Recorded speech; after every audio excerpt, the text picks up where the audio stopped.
Hello, welcome to Lawyer Academy India. मैं हूं advocate करण मौर्य और हम लोग देखने वाले हैं आईपीएस एसओ लॉ ऑफिसर के लिए मॉक टेस्ट। ठीक है, लॉ ऑफ टॉर्ट्स के हम 25 एमसीक्यू देखेंगे। इससे पहले एक पार्ट देख चुके हैं हम लोग, और तो अच्छे से तैयारी करना। 25 में से कितने सही गए ये बताना। टेलीग्राम ज्वाइन कर लो, लिंक डिस्क्रिप्शन में, वहां पर आपको सारी पीडीएफ पीपीटी सारी मिल जाएंगी। ओके, तो चलो शुरू करते हैं। Question number one: what is the legal concept of nervous shock as an actionable head of damage in the law of torts? Mental grief caused by breach of a commercial agreement, या फिर recognized psychiatric illness or severe psychological shock resulting from negligence or intentional acts even without direct physical impact, या minor annoyance caused by noisy neighborhood traffic, या फिर anxiety resulting from routine administrative delays। Answer दीजिए 5 seconds में। Okay, तो इसका answer हमारा correct answer B, recognised psychiatric illness और severe psychological shock.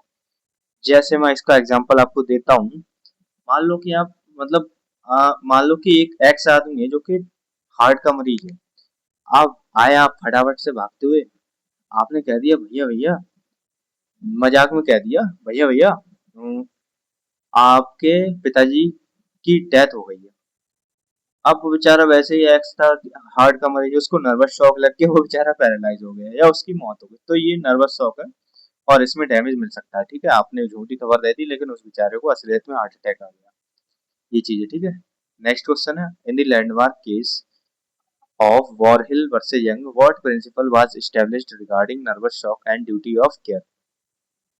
Anyone who hears a loud noise can sue for damage, या फिर a person can recover damages for nervous shock only if they were within the area of foreseeable injury, physical injury, या physical impact is mandatory for any tort claim, या फिर police officers have absolutely immunity against nervous shock claim। 5 second से answer दीजिए। Okay, तो इसका answer हमारा B.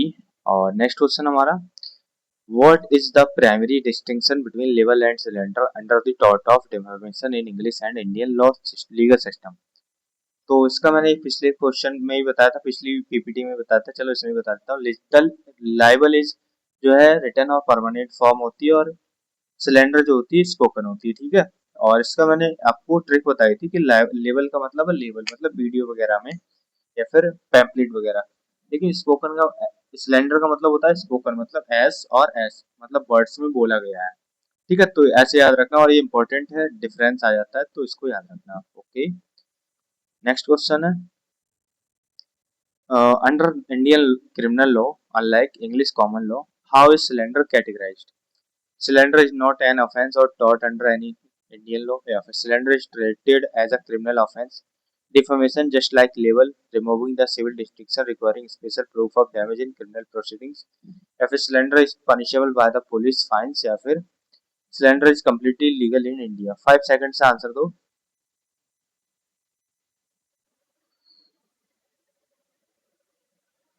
Okay, तो इसका आंसर हमारा बी, सिलेंडर जो है वो ट्रीट किया जाता है क्रिमिनल ऑफेंस की तरह, डिफामेशन। ओके, नेक्स्ट क्वेश्चन है, what does the defence of innuendo signify in a defamation suit?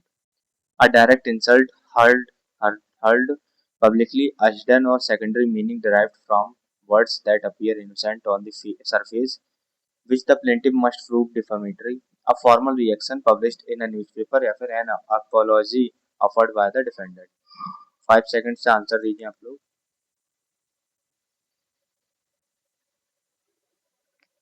Okay, तो इसका आंसर हमारा a hidden and secondary meaning derived words from words that appear innocent on the surface which the plaintiff must prove defamatory।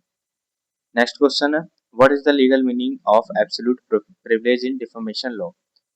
तो a defense where no action for defamation lies even if the statement was false and made with malicious intent, statements in parliament or judicial proceeding, या फिर a privilege that can be defeated by proving malice, या privilege granted only to registered journalist, या फिर privilege applicable only in private arbitration sessions। 5 second से answer दो।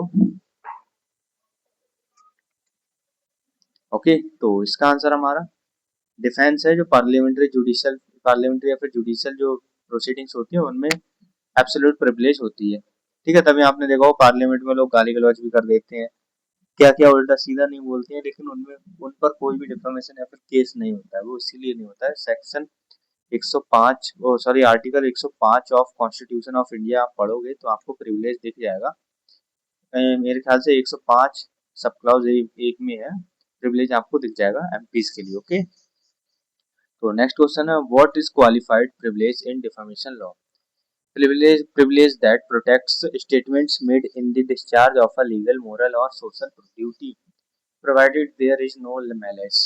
Privilege that applies unconditionally to all social media posts, या फिर privilege available exclusively to foreign diplomats, या फिर privilege that never requires proof of good faith.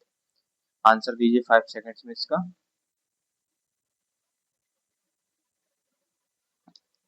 Okay, तो इसका answer हमारा a privilege that protects a statement made in discharge of a legal, moral, or social duty, provided there is no malice. Next question: what is inevitable accident as a defense in tort law? So, an accident that could not possibly have been prevented by the exercise of ordinary care, caution, and skill, या an accident caused by reckless driving, या फिर an act of God like a severe earthquake, या फिर a contractual को default due to bankruptcy. 5 seconds answer दो। और ये सारी चीजें पढ़ लेना, इनएविटेबल एक्सीडेंट हो गया, वाइकरियस लायबिलिटी हो गई, नेचुरल कैलेमिटी हो गई, ये सारी चीजें क्योंकि ये आ जाती हैं डिफेंसेस में आ जाती है। ठीक है, तो इसका आंसर हमारा an accident that could not possibly have been prevented by the exercise of ordinary care, caution and skill. Okay, next question है, what is private nuisance distinguished from public nuisance by? Private nuisance affects an individual's use and enjoyment of land, whereas public nuisance is a crime affecting the public at large or a class of persons. Private nuisance is governed by criminal courts, या फिर private public nuisance can only be filed by corporate entities, या फिर there is no legal distinction between private and public nuisance. 5 seconds का answer दीजिए। Okay, तो इसका answer हमारा a private nuisance affects an individual's use and enjoyment of land, whereas public nuisance is a crime affecting the public at large. ठीक है, और एक announcement अब करने वाला हूँ आपको कि अगर आप लोगों को नोट्स की नीड होगी, बिल्कुल होगी, क्योंकि आप ज्यादा टाइम रह नहीं गया, रिवीजन के लिए नोट्स चाहिए होंगे, मॉक टेस्ट भी चाहिए होंगे, तो उसको हल करने के लिए मैंने क्या किया है, सारे सब्जेक्ट्स के नोट्स दिए हैं रिवीजन के लिए। बहुत बढ़िया नोट्स हैं, आप देखोगे तो आपको कुछ पता लग जाएगा। दूसरी चीज मॉक टेस्ट दिए हैं सब्जेक्ट वाइज। ठीक है, सब्जेक्ट वाइज एमसीक्यूज दिए, मॉक टेस्ट हैं 20 मॉक टेस्ट हैं। ठीक है, 100 क्वेश्चंस के ईच, जिसमें सारे एक्ट्स के सारे लॉज हैं जो जो आईबीपीएस एसओ में आ सकते हैं। ठीक है, तो कैसे मिलेंगे ये सब मिलेंगे, आप मेरे को इस नंबर पर कांटेक्ट करिए, या फिर डिस्क्रिप्शन में भी मैंने सारी डिटेल्स डाल रखी है, वहां से आप मेरे को कांटेक्ट कर सकते हो। ठीक है, तो जैसे भी मर्जी ले लो, वरना कोई जरूरत नहीं है, आपकी मर्जी है, नहीं प्रिपरेशन करनी है तो मत लो। नेक्स्ट क्वेश्चन है, when can a private individual file a civil suit for a public nuisance? या only if they suffer some special damage over and above the general public inconvenience, या फिर at any time without proving any damage, या only with the written permission of the prime minister, या फिर public nuisance can never be challenged by private individuals. 5 seconds answer दीजिए।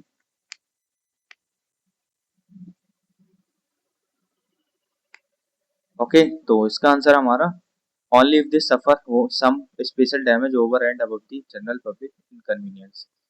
Next question: what does the tort of battery strictly require as an element? The actual application of unlawful physical force to another person, however slight, without lawful justification, या फिर threatening gestures without touching, या फिर verbal abuse over the telephone, या फिर criminal conspiracy. 5 seconds का answer दीजिए।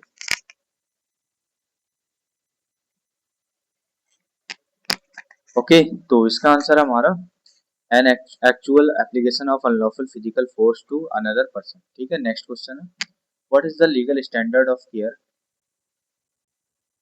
required in cases of professional negligence, medical malpractice, famously formulated in Wolam versus Fryan Hospital Management Committee? So the standard of an ordinary skilled man exercises and professing to have that special skill of medical man, ठीक है। Absolute perfection with zero margin of error, या the standard of an average unskilled layman, या फिर the standard set by international health bodies exclusively. 5 second से answer दीजिए।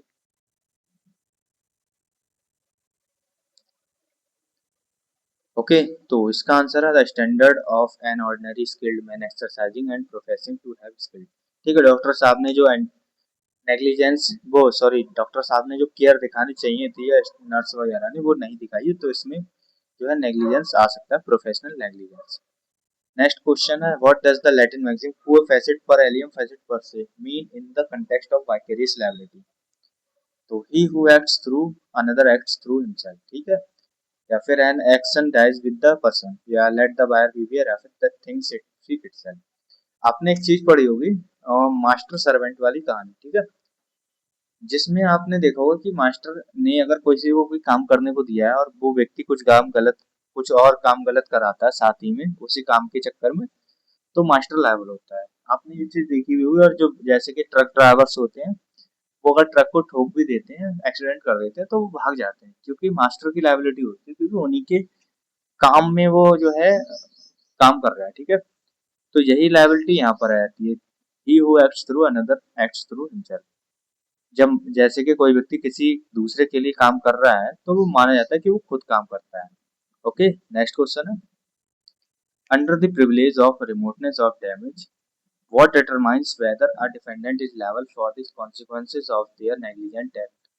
The test of directness versus the test of reasonable foreseeable, wagon mount case overseas tankship, या फिर the total financial loss suffered by the plaintiff, या the number of witnesses present during the incident, या फिर whether the contract was registered। 5 second से answer दीजिए। Okay, तो इसका answer हमारा द टेस्ट ऑफ डायरेक्टनेस, ठीक है। ये तीनों टेस्ट याद रखना, दोनों। नेक्स्ट क्वेश्चन है, in famous Wagon Mound case Overseas Tankship limited versus Mort's stock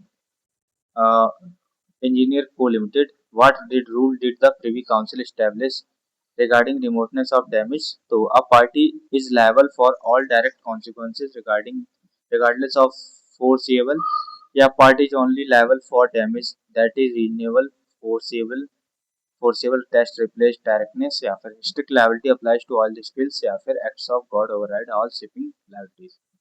5 second से आंसर दीजिए। ओके, तो इसका आंसर हमारा B, a party is liable for damage that is reasonably foreseeable. और रिमिटेंस ऑफ डैमेज याद रखना, इसको एक आध क्वेश्चन आ सकता है इसमें से, ठीक है। तो what is the tort of maintenance and champerty under English law? ये छोड़ दो, इसका कुछ मतलब नहीं है हमारे पास में, तो ये नहीं आता है, मैंने तो आज तक देखा नहीं है। Digit, the word is tort of digit. Digit तो आपको पता ही होगा, फॉल्स स्टेटमेंट होगा, किसी को बेवकूफ बनाना, तो ये भी कुछ मतलब का है नहीं हमारे ज्यादा। इफेक्ट ऑफ अपोलॉजी छोड़ दो इसको, चलो इसको देख लेते हैं।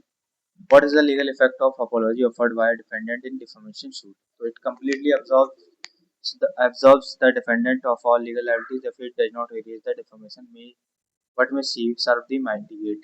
ये आंसर हो सकता है इसका, ठीक है, बी। माफी मांगने से आपके कर्म तो नहीं धुल जाएंगे ना, बस हो सकता है कि कम सजा मिले, ये सारी चीजें हो जाती हैं। Under the law of torts, what is joint tort feasors liability?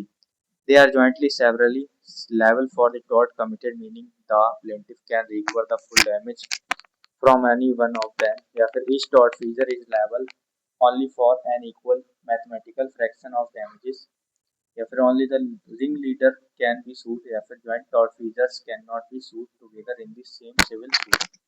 Answer दीजिए 5 सेकंड्स में। ओके, तो इसका आंसर हमारा ए, ठीक है। There are jointly and severally liable for the tort committed, meaning the plaintiff can recover the full damages from any of them। Next question है, what does the Latin maxim actio personalis moritur cum persona? ये मैंने पहले बता दिया था, but फिर भी बता देता हूँ।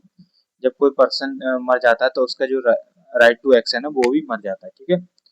तो ये ज्यादा फालतू की ड्रामेबाजी नहीं करेंगे, ये देख लेना एक बार एक्सप्लेनेशन, इसका यही मतलब है। नेक्स्ट क्वेश्चन है, what is defence of consent volenti non fit injuria is medical negligence cases? तो general informed consent given by a patient for a surgical procedure absolves the doctor of negligence even if the doctor performed the surgery with the gross negligence. या फिर informed consent protects the doctor against risk inherent in the procedure performed with proper skill but does not excuse negligence or operational error. या फिर patients cannot consent to surgery या फिर doctors do not need patient. 5 seconds answer देता हूँ, दीजिए answer. Okay, I hope सबको पता होगा. तो इसका आंसर बी है. अगर इन्फॉर्म कर दिया है, कंसेंट मिल गई, तो फिर जो है डॉक्टर पूरी केयर के साथ में काम करेगा, ऐसे नहीं नेग्लिजेंटली करेगा, केयर के साथ काम करेगा, तब ये चीज लागू हो जाती है. Next question, what is passing of in the overlapping domain of tort and intellectual property law? A tortious is action protecting unregistered trademarks, preventing a trader from misrepresenting their goods or services as those of another. या फिर passing counterfeit currency bills in marketplace, या फिर selling expired food items in retail shops, या फिर passing ownership of a leased car without registration. 5 seconds answer दीजिए. Okay, तो इसका answer है हमारा ए, और इस पढ़ लेना, ठीक है. नेक्स्ट क्वेश्चन है, what is injuria and damno best illustrated by? Loss of money due to stock market crash, या फिर loss of vote due to wrongful refusal of a returning officer. और ये आंसर सही है, एसबी वर्सेस वाइट का. याद रखना, most important question of your tort law. Okay, it will be seen in the exam hall, so please be careful and be prepared with this question. Okay, और next question हमारा, what is Damnum sign interior best illustrated by? Opening a rival school next to an existing school, causing the old school to suffer heavy financial losses in tuition fees, या फिर physically assaulting a pedestrian on public road, या फिर publishing false defamatory statements about a company director, या फिर entering private land without permission. Answer दीजिए 5 second में. Okay, तो इसका आंसर है ओपनिंग अ राइवल स्कूल. ठीक है, जब मेरी मान लो कि एक स्कूल ये था ग्लूकोस्टर ग्रामर स्कूल इस रोड पर, और एक और खुल गया ये वाला. ठीक है, अब यहाँ के बच्चे थे, यहाँ पहुंच गए क्योंकि यहाँ पर जो फीस कम ले रहा था, तो ये केस करने चला गया कि भैया मैं मेरे नुकसान हो रहा है, मेरा लीगल राइट डैमेज हो रहा है. तो कोर्ट ने कहा भैया उसका भी अधिकार है स्कूल खोलने का, वो कम फीस ले रहा है तो उसके पास बच्चे रहेगा, तुम भी कम कर दो, तुम्हारे पास भी आ जाएंगे, बट तुम इसमें केस नहीं कर सकते. ठीक है, ये बात यहाँ पर आई थी डैमनम साइन इंजीरियर. ठीक है, damage without legal injury. Next question है, लास्ट क्वेश्चन है बल्कि, under the law of torts what is the significance of defence of plaintiff the wrongdoer ex turpi causa a non oritur actio. A plaintiff cannot maintain an action if their claim is founded upon their own illegal or immoral act, या फिर the plaintiff is automatically awarded double damages, या plaintiff can bypass the limitation period if the defendant must pay all court fees. 5 second से answer दो, फिर इसके बाद एक concept समझाता हूँ इसी का. ओके, तो इसका आंसर है प्लेंटिफ कैन नॉट मेंटेन. तो आपने एक क्वेश्चन वो सुना होगा, आपको न्यायालय के सामने क्लीन हैंड्स के साथ आना चाहिए. ये डॉक्ट्राइन भी है, डॉक्ट्राइन ऑफ क्लीन हैंड्स. याद रखना, सिविल केसेस में आती है ये. और तो डॉक्ट्राइन ऑफ क्लीन हैंड्स यही कहती है कि आपके अगर हाथ गंदे हैं तो आप नहीं आ सकते, आपकी गलती है तो आप नहीं आ सकते, जब आपकी गलती नहीं है तब आप आएंगे. ओके, याद रखना, यहाँ पर आ जाता है एग्जाम में. ठीक है, ये और अनाउंसमेंट क्या है, अनाउंसमेंट ये है कि टेलीग्राम पर ज्वाइन हो जाओ पहले, तो सारी चीजें वहीं मिलेंगी. एग्जाम स्ट्रेटजी वगैरह भी वहीं पर डिस्कस हो चुकी है.